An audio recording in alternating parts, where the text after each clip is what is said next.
রাজধানীবাসী সকাল থেকেই দীর্ঘ সময় লাইনে দাঁড়িয়ে তেলের জন্য অপেক্ষা করছেন চালকরা। এ নিয়ে আরও জানাতে রাজধানীর পরিবাগ পেট্রোল পাম্প থেকে যুক্ত হচ্ছেন মেহরিন অ্যানি। সকালবেলার রাজধানীর ফিলিং স্টেশনগুলোর পরিস্থিতি কেমন দেখছেন এবং গ্রাহকরা তেল পাচ্ছেন কিনা ঠিকমতো জানাবেন।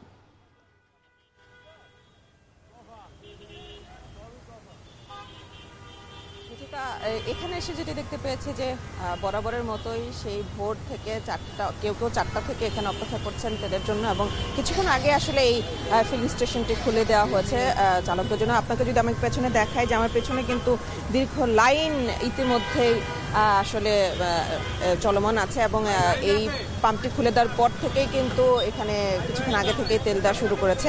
এবং আপনি যেটি বলছিলেন যে আসলে যারা এখানে তেল নিতে অপেক্ষা করছে বা মোটরসাইকেল আরোহী যারা আছেন এবং প্রাইভেট কার যারা চালকরা আছেন তারা এসেছেন, তারা বলছেন যে তারা আসলে সেই ভোর থেকে অপেক্ষা করছেন, এবং এই যে তেলের জন্য যে ভোগান্তি সেটি আসলে তারা এই মাসের শুরু থেকে কিন্তু তারা এটি দেখছে। এবং তারা বলছে যে এই আরেকটি বিষয় বলে রাখি যে ফুয়েল পাসের যে সরকার যে ফুয়েল পাস চালু করেছে এটি বিষয়ে কিন্তু অনেক চালকই জানে না। তারা বলছে যে আমরা আসলে জানি না এটি কবে আসলে চালু করেছে বা এটি কিভাবে এই ফুয়েল পাসের মাধ্যমে কিভাবে আমরা তেল নিতে পারবো, এই বিষয়ে কিন্তু আসলে যারা আসলে এই পেট্রোল পাম্পে তেল নিতে আসছেন তাদের অনেকেরই কিন্তু ধারণা নেই। এবং অনেক চালকরা অভিযোগ করছেন যে তারা বলছেন যে এই যে পেট্রোল পাম্পের যে কর্তৃপক্ষ আছে তাদের সাথে আসলে বাকবিতণ্ডায় জড়াচ্ছে, কেননা অনেকেই আছে লাইন থেকে আসলে বের হয়ে বা লাইন না মেনে আসলে তারা তেল নিচ্ছেন। তো যে কারণে এখানে আসার পর থেকেই দেখছি যে চালক এবং যারা আসলে পাম্প কর্তৃপক্ষ আছেন তাদের সাথে কিন্তু একটি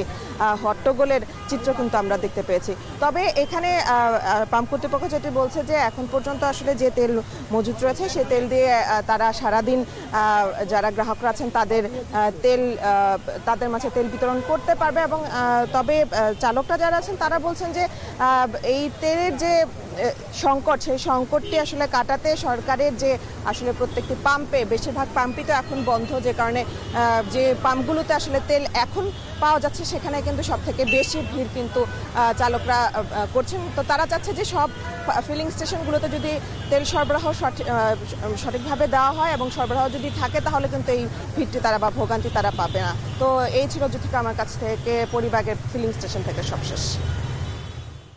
জ্বালানি সংকটের খবর জানাচ্ছিলেন সহকর্মী মেহরিন অ্যানি। একদিন